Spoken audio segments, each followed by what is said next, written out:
Whether you dream of being a flower farmer or you just want to grow flowers for your kitchen table, I'm Lisa Mason Ziegler, and I grew cut flowers commercially for nearly 25 years. Now, as an author and online course instructor, I hope to inspire the next generation of growers. I'm glad you're here. Let's jump in.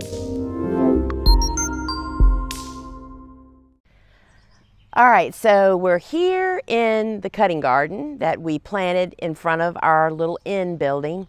And you can see that I have flipped the beds. I have flipped from using hoops and the insect netting to now installing the insect netting as a fence kind of around the plantings, because I've also installed the flower support netting. And the purpose of this insect netting installed this way is to keep the bunnies from still getting in there. If I can just keep the bunnies out until these plants are about 18 inches tall, then they'll eat the leaves off the side, but they don't eat the plant to the ground. So you can see that the stakes that I installed with the flower support netting that's in there is what I have clipped the insect netting to. You know, you just use your imagination.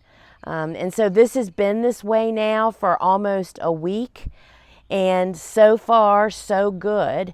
But I didn't want to risk a bunny breaking in here and eating all these pretty plants to the actual ground. And you do whatever you need to do. I've used weight bags to hold it down on this side, and then look how pretty. Those are coxcomb and basil and zinnias. And the netting will actually be lifted a little bit once we remove the insect netting, because you want the flower support netting ultimately to be at the height of half of the maturity of these flowers. And these flowers are going to be 36 to 48 inches, I suspect, except for the basil.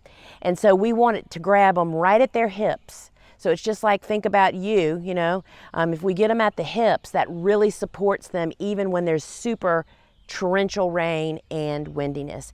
So y'all, I am just continuing on guarding this vault I have made around our plants so that we actually get the home run of getting once our plants get up, then the big challenge is over for me.